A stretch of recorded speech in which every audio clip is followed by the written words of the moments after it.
Menteri Perang Amerika Serikat terlibat perdebatan sengit dengan Senator Gary Peters dalam sidang Komite Senat membahas perang di Iran. Senat mempertanyakan kepemimpinan Hegseth sehingga perang di Iran berlanjut larut dan mengorbankan para prajurit. Dalam sidang ini, Hegseth menegaskan pasukan Amerika Serikat akan memastikan Iran tidak lagi memiliki senjata nuklir. Namun, Senator Gary Peters menegaskan masalah strategi yang tidak jelas sehingga membuat perang tidak kunjung selesai, sehingga membahayakan para prajurit Amerika Serikat.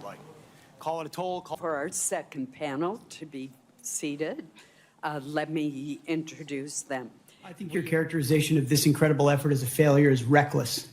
And I think it's irresponsible. And I think it smears the sacrifice of the troops that are out there making on behalf of the American people to ensure that Iran never gets a nuclear weapon. Shame on you and others who call this a quagmire and a failure, and then you want to turn around and say you support the warfighter. Either you do or you don't. Is the nuclear material still there, I can get you a ticket out to CENTCOM and talk to what those Americans are doing, and how committed they are to this effort, and how they want to ensure that Iran never threatens their families with a nuclear weapon. That's the kind of intensity that our warfighters have about making sure that Iran isn't capable of doing that. Secretary Hegseth, if you listen to my comments, you would have heard me say how amazing our warfighters are. I heard failure. And the word heard. I heard exactly I will what you tell you said. how I use the word Exactly failure, what you because said. I use the word failure to their leaders. You, sir, are the failure, not the men and women who are on that front line, not the men and women who hold up their honor with distinction.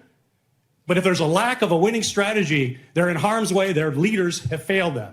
And that's what's happening. We have political leadership. You don't have a strategy. You don't have a long-term plan to actually win this war. Win the war. The men and women are going to be able to do it, but they need to have leadership. When will you show leadership? When will you show leadership? Why don't you show some leadership and stand up to your fellow Democrats who won't fund the troops, who stand and play partisan politics while you don't give us the money? You want to stand up here and talk about the troops? You won't show any political courage to actually fund our department because you have Trump derangement syndrome and can't actually commit to anything meaningful. So I put this on you, Senator. Secretary Hegseth, you have trillions. You have over $1 trillion. You're asking for $1.5 trillion. It's not a question of money. It's a question of leadership and understanding what it takes to actually win. Political cowardice of Democrats who won't fund the troops. Di sisi lain, Saudara, Wali Kota New York, Zohran Mamdani, mendesak pemerintah Federal Amerika Serikat untuk menangkap Perdana Menteri Israel Benjamin Netanyahu sesuai perintah penangkapan yang diterbitkan oleh Mahkamah Pidana Internasional. Wali Kota New York, Zohran Mamdani, menyebutkan bakal menangkap Netanyahu, namun memang dirinya tidak memiliki kewenangan hukum untuk melakukannya.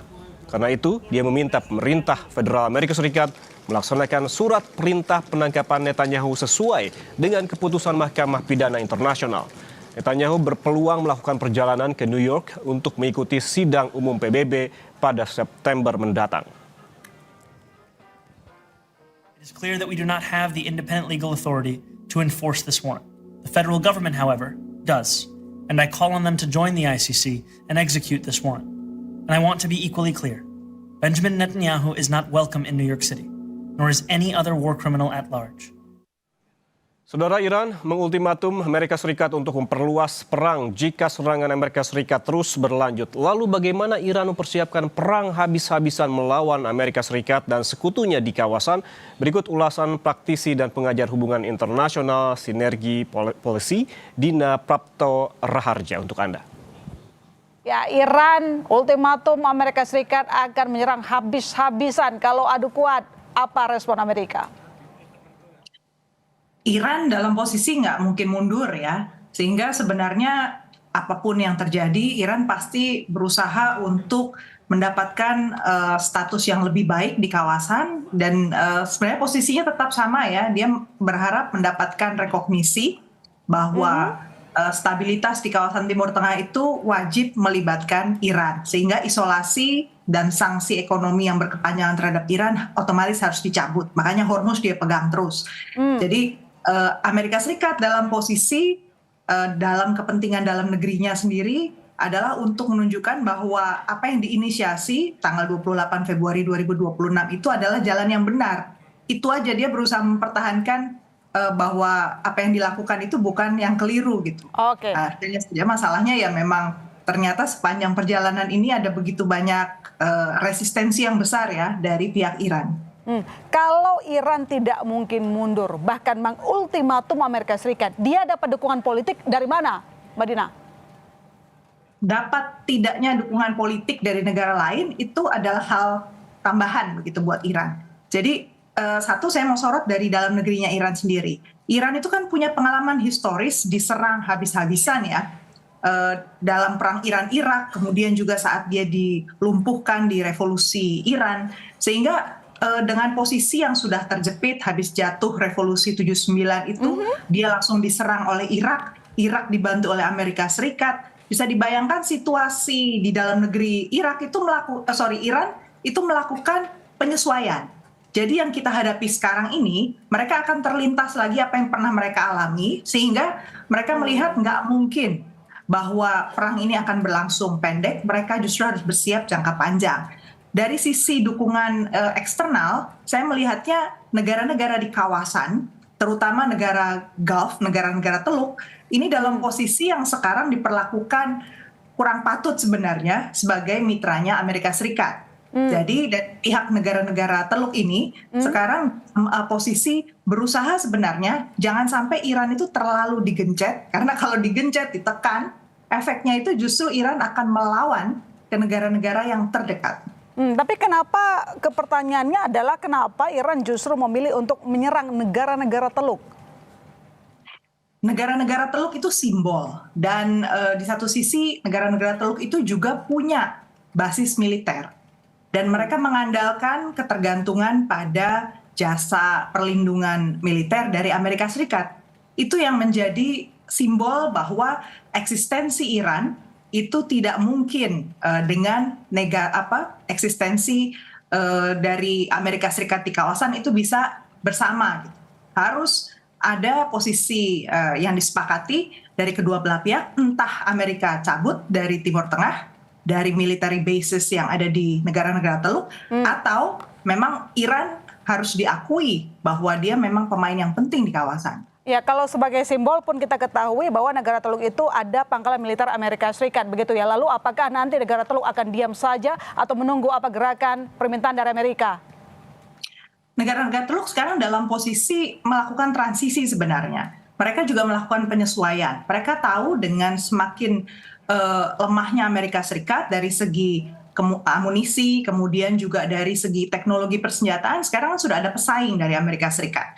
Rusia dalam kondisi tertekan, tapi sudah ada China yang sekarang menjadi penyedia teknologi alternatif. Sebenarnya kerjasama Iran dengan China, kemudian Saudi Arabia dengan China, bahkan India dengan Pakistan dengan China, itu kan sudah berkembang. Artinya pemain alternatif dari Amerika Serikat itu ada. Hanya saja proses penyesuaian sehingga semua bisa berpindah ke jalur kerjasama yang lebih luas dengan China itu masih butuh waktu. Nah itu yang juga akhirnya ada negosiasi sama Amerika Serikat lah. Cuman Amerika Serikat ini negosiasinya lewat senjata. Ada opsi lain sebenarnya bagi Iran misalnya untuk melakukan penyerangan militer Amerika Serikat yang melakukan blokade. Kenapa bukan langkah itu yang diambil? Kalau jadi gunanya menyerang itu sebenarnya adalah untuk menunjukkan bahwa jalur-jalur yang ada sekalipun itu bukanlah yang terbaik gitu. Oke. Bahkan ketika ditawarkan oleh Iran, ini kan gosipnya ada tawaran dari Iran ya, tapi kalau saya sih menduganya sebenarnya bukan dari Iran, tapi dari negara-negara tetangga, tawaran untuk gencatan senjata yang 10 hari itu. Jadi kalau beritanya kan ini dari pihak Iran kalau menurut Amerika Serikat. Tapi dugaan saya sebenarnya negara-negara di kawasan itu juga dengan aktif berusaha untuk mengendalikan arah perang dengan cara memberi dorongan lah untuk tolonglah di stop dulu serangannya supaya jangan sampai eskalasinya ini terlalu berlebihan. Ya, tadi posisi negara Teluk sudah kita ketahui, tapi bagaimana dengan posisi negara NATO seperti Rusia? Responnya seperti apa dengan melihat sudah hampir 2 pekan saling serang antara Amerika Serikat dengan Iran? Negara NATO atau Rusia? Karena itu negara NATO dan Rusia maksud saya. Oh, negara NATO dan Rusia. Oke. Negara-negara NATO posisinya satu, kemarin di pertemuan terakhir di Ankara, mereka tidak mau terlibat langsung dalam perang di Iran.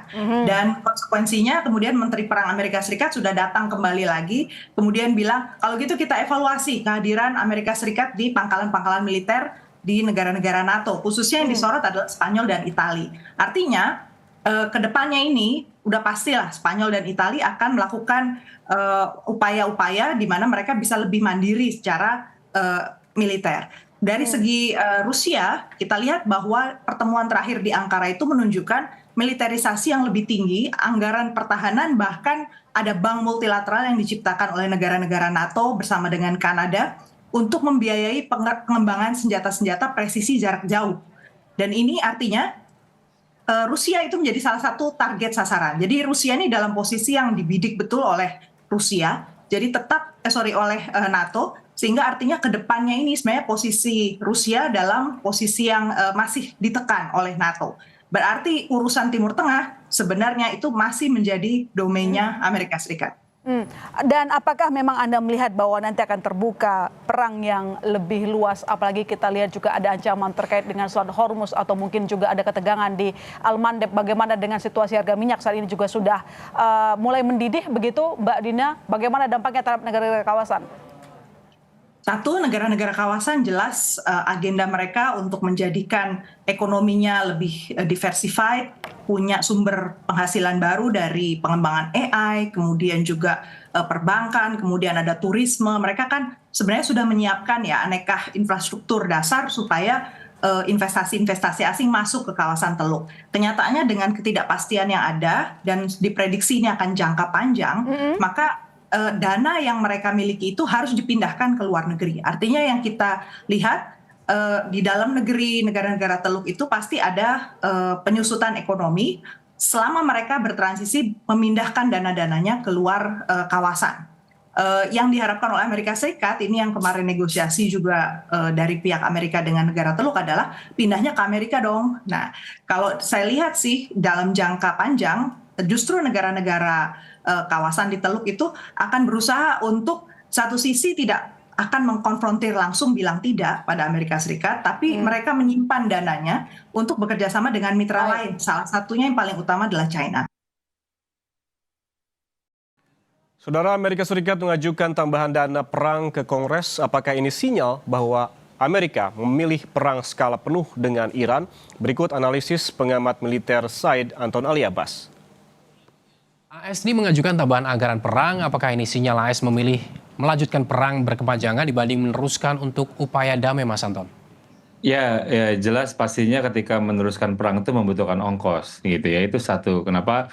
Karena jelas mereka harus satu untuk operasional dari peperangan itu sendiri. Kedua juga nanti mereka harus juga menyiapkan munisi dan lain-lain. Sehingga mau tidak mau memang uangnya harus disiapkan, gitu. Jadi bagi saya, apakah itu kemudian sinyal bahwa mereka akan perang kembali seperti pada awal Maret lalu, gitu? Saya masih belum yakin bahwa ada indikasi sejauh ini iya, karena ketika kita misalnya melihat bagaimana ada penambahan pesawat tanker gitu ya di kawasan Israel misalnya, itu adalah salah satu untuk menunjukkan bahwa memang ada persiapan untuk operasi udara lagi. Tapi apakah nanti kemudian operasinya akan benar-benar dieksekusi atau tidak, tentu saja itu nanti akan membutuhkan perhitungan lebih lanjut, karena memang sejauh ini Partai Republik sudah tidak solid, itu satu.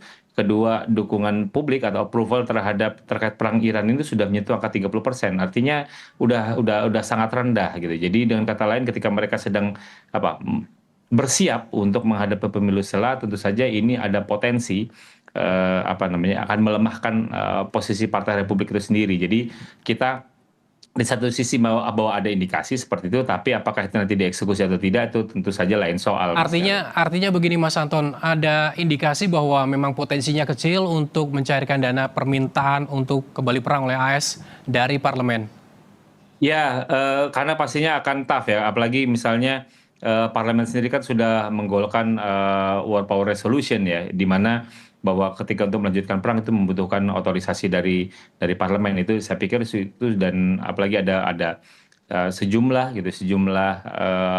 partai senator dari Partai Republik itu yang sudah membelot ke pihak Demokrat misalnya, itu kan sudah menunjukkan gelagat. Belum lagi ketika cerita tentang sejauh ini memang sudah terjadi kerapuhan kalau di sisi Partai Republik, mereka sudah tidak lagi solid mendukung Trump karena bagi mereka butuh juga kejelasan sebenarnya nanti bagaimana perang ini akan berakhir, dan itu kan yang belum pernah sama sekali dijelaskan oleh Trump, bahwa berulang kali Trump selalu menyatakan bahwa militer Iran sudah lemah, sudah hancur dan lain-lain, akan tetapi fakta menunjukkan bahwa pangkalan militer Amerika Serikat di kawasan itu terus-menerus mengalami serangan dan itu mengalami kehancuran yang cukup signifikan. Jadi bagaimana mungkin kemudian antara klaim gitu ya dengan kemudian kenyataan fakta di lapangan Iran masih tetap bisa melakukan perlawanan. Ini kan yang menjadi sulit bagi politisi di Kongres itu kemudian mendukung penuh apa niat Begini, dari Mas Anton, jika AS memang memiliki keterbatasan dana ataupun dana nanti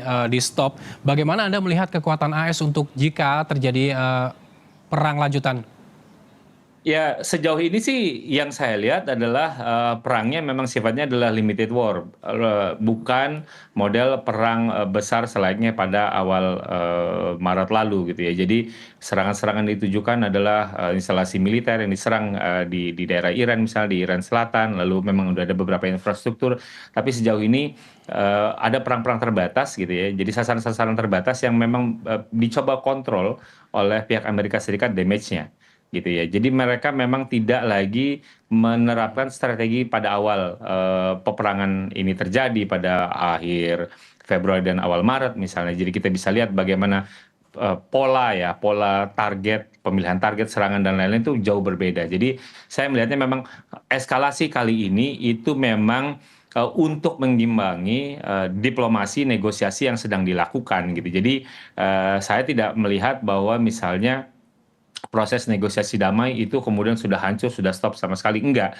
Tapi memang kekuatan militer yang digunakan oleh kedua belah pihak ini memang sengaja dilakukan untuk apa? Untuk menjaga posisi masing-masing dalam meja perundingan, dan perundingannya sendiri masih tetap berlangsung gitu loh. Jadi walaupun memang kita belum melihat ada direct negotiation seperti sebelumnya di Burgenstock misalnya, tapi ini adalah bagian dari cara mereka para masing-masing pihak untuk bernegosiasi. Jadi memaksimalkan tuntutannya bisa disetujui oleh pihak lawan. Begini Mas Anton, sejauh ini kan memang Iran ini memilih untuk menyerang atau target sasaran mereka di negara Teluk di mana terdapat fasilitas-fasilitas militer AS. Apakah ini juga menjadi sebuah strategi Iran untuk melumpuhkan kekuatan militer AS hingga dia bisa membaca bahwa memang Iran ini kesulitan dana? Ya, ada 3 hal yang bisa kita lihat kalau misalnya kita mencermati serangan Iran di kawasan ya, terutama untuk target-target militer Amerika Serikat. Pertama adalah dia ingin unjuk kekuatan di regional bahwa saya masih mampu walaupun Amerika Serikat mengklaim bahwa saya sudah hancur, itu satu.